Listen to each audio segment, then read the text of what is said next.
नरक के 3 द्वार होते हैं, वासना, क्रोध और लालच परमात्मा को प्राप्ति के इच्छुक ब्रह्मचर्य का पालन करते हैं। एक ज्ञानवान व्यक्ति कभी भी कामुक सुख में आनंद नहीं लेता। प्रबुद्ध व्यक्ति के लिए गंदगी का ढेर, पत्थर और सोना सभी समान है। कर्म मुझे बांधता नहीं, क्योंकि मुझे कर्म के प्रतिफल की कोई इच्छा नहीं। जिस प्रकार अग्नि स्वर्ण को परखती है, उसी प्रकार संकट वीर पुरुषों को समय से पहले और भाग्य से अधिक कभी किसी को कुछ नहीं मिलता है। कर्म के बिना फल की अभिलाषा करना व्यक्ति की सबसे बड़ी मूर्खता है। यह सृष्टि कर्म क्षेत्र है। बिना कर्म किए यहाँ कुछ भी हासिल नहीं हो सकता। जो मन को नियंत्रित नहीं करते, उनके लिए वह शत्रु के समान कार्य करता है। जो दान बिना सत्कार के कुपात्र को दिया जाता है, वह तमस दान कहलाता है। अपने अनिवार्य कार्य करो, क्योंकि वास्तव में कार्य करना निष्क्रियता से बेहतर है। सदैव संदेह करने वाले व्यक्ति के लिए प्रसन्नता ना इस लोक में है, ना ही कहीं और। फल की अभिलाषा छोड़कर कर्म करने वाला पुरुष ही अपने जीवन को सफल बनाता है। जो हुआ वह अच्छा हुआ, जो हो रहा है वह अच्छा हो रहा है, जो होगा वो भी अच्छा ही होगा। मेरा तेरा, छोटा बड़ा अपना पराया, मन से मिटा दो, फिर सब तुम्हारा है और तुम सबके हो। मन की गतिविधियों, होश, विश्वास और भावनाओं के माध्यम से भगवान की शक्ति सदा तुम्हारे साथ है।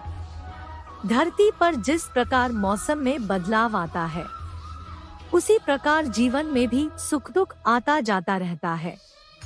लोग आपके अपमान के बारे में हमेशा बात करेंगे। सम्मानित व्यक्ति के लिए अपमान मृत्यु से भी बदतर है। आत्मज्ञान की तलवार से अपने हृदय से अज्ञान के संदेह को काटकर अलग कर दो। उठो और अनुशासित रहो।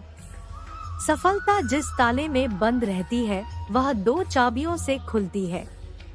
एक कठिन परिश्रम और दूसरा दृढ़ संकल्प। मैं भूतकाल, वर्तमान और भविष्य काल के सभी जीवों को जानता हूँ, लेकिन वास्तविकता में मुझे कोई नहीं जानता है।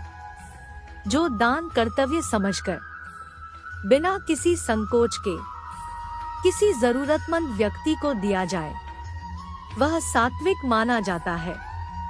जो पुरुष सुख तथा दुख में विचलित नहीं होता और इन दोनों में संभाव रहता है, वह निश्चित रूप से मुक्ति के योग्य है।